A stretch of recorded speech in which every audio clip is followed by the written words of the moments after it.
So here we're going to find the area bounded by a region of two curves in the first quadrants, and we're going to do it using polar coordinates. So this is something we've done before, but it's going to look a little bit different because we're using polar coordinates. So a couple things have changed.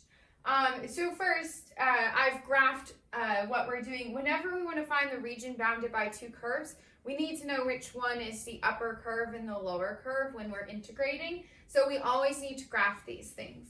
Now you could graph, as in one of the previous videos, using a table, or if you know things about these, like for instance, that this is a circle, that should be pretty easy to graph.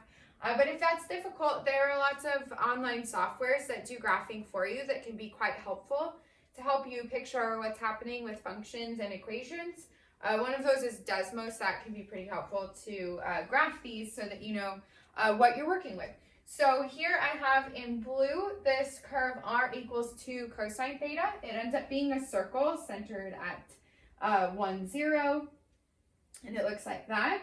And then our red equation is r equals 2 sine of 2 theta, which creates another one of these 4-petaled flower designs. Now the problem tells us that we only care about what's happening in the first quadrant, so we're only looking for this intersect right here. We're going to find the area of that region. So we need to know which one is the upper curve and lower curve. Now, if this were Cartesian integrating, then it would be easy. The one on top is the upper curve. However, we have to remember that our variable is theta, which is an angle. And so this is actually going to change. Down here I have drawn what a representative element will look like. Our d theta is actually a tiny, tiny angle instead of a tiny rectangle.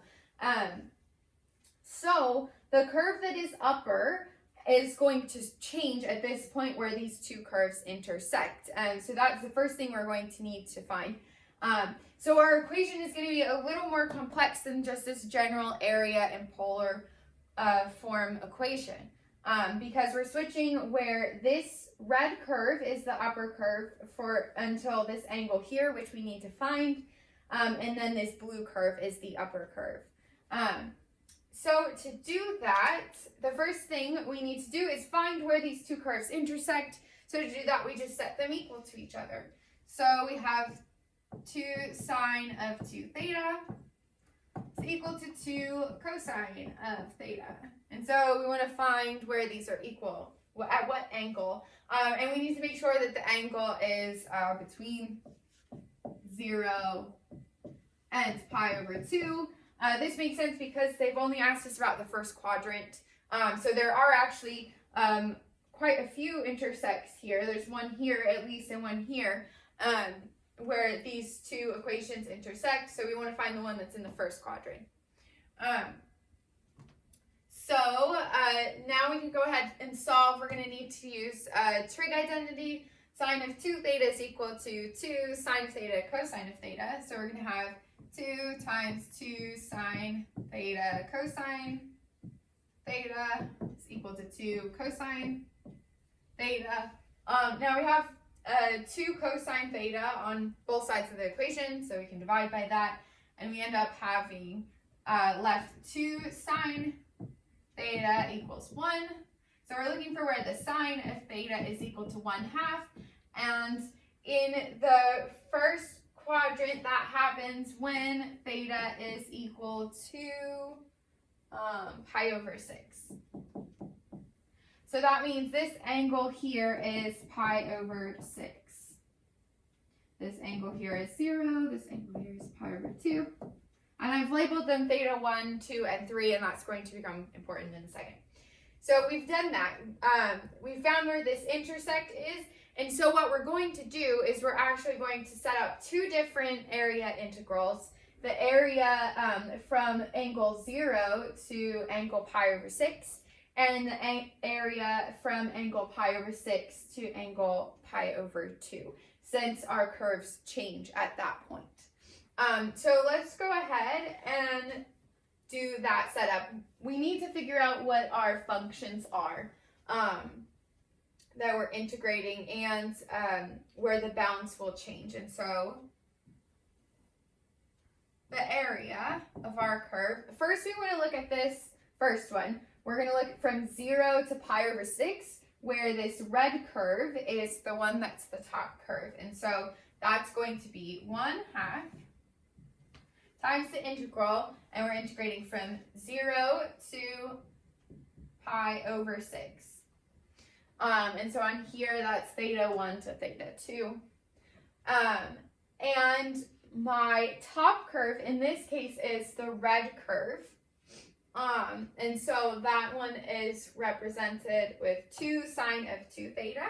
So we're going to have 2 sine of 2 theta quantity squared minus the bottom equation for both of these is just going to be r equals 0. So minus 0 squared d theta. And the reason why is until this point we're just integrating where red is the top curve and the bottom curve is 0. And then we're going to have plus because we're wanting to find the area between this area in between. So plus, we're going to look now at the integral from pi over 6 to pi over 2. So 1/2 times the integral from pi over 6 to pi over 2. And then here our top curve is the blue curve. So that's going to be 2 cosine theta squared. And then our bottom curve is 0 again, d theta. Okay, so now we have this set up. All that's left to do is use some trig identities and solve these integrals. So now that we figured out how to set up our integral to find the area in polar coordinates, now all that's left is to integrate. To do that, we're going to need some trig identities. And so first, let me just multiply this out. We get 1/2 times the integral from 0 to pi over 6 of 4 sine squared of 2 theta d theta plus 1/2 times the integral from pi over 6 to pi over 2 of 4 cosine squared theta d theta. In order to integrate this first one, I've got a sine squared of 2 theta. And so we're going to use this particular trig identity. So what we'll want to have is we have 2 sine squared theta. And so if we pull out a 2, that's going to multiply to 1 with the 1/2. So we'll have the integral from 0 to pi over 6 of 2 sine squared of 2 theta. And so if we use this one, we'll get that should be equal to 1 minus cosine of 4 theta d theta. And again, I get 4 theta here because it started out with a 2 theta, and so 2 times 2 theta when I use that identity. So that's what I get there. And then for the second one, I'll also pull out a 2, so that multiplies to 1 with the 1/2. And we'll be left with a 2 cosine squared theta, and we'll use this trig identity. So this will be equal to the integral from pi over 6 to pi over 2 of, so we should have 2 cosine squared theta should be equal to 1 plus cosine of 2 theta d theta. All right. So now if I split each of these up, then we can use u substitution to integrate these easily. So we have the integral from 0 to pi over 6 of d theta minus the integral from 0 to pi over 6 of cosine of 4 theta d theta plus the integral from pi over 6 to pi over 2 of d theta plus the integral from pi over 6 to pi over 2 cosine of 2 theta d theta. So when I integrate this first one, I just get theta evaluated from 0 to pi over 6. And then here I get, we would use U substitution, U would be 4 theta. We could do that easily. So we get minus 1/4 sine of 4 theta evaluated from 0 to pi over 6. And then here we get plus theta evaluated from pi over 6 to pi over 2. And here we get plus 1/2 sine of 2 theta evaluated from pi over 6 to pi over 2. So now all that's left is to evaluate these. So here we'll get a pi over 6 minus 0, and we'll get minus 1/4 times the sine of 4 times pi over 6, which is the sine of 2 pi over 3, minus the sine of 0, which is 0, so that's just going to be 0, plus pi over 2 minus a pi over 6, and so those are going to eliminate.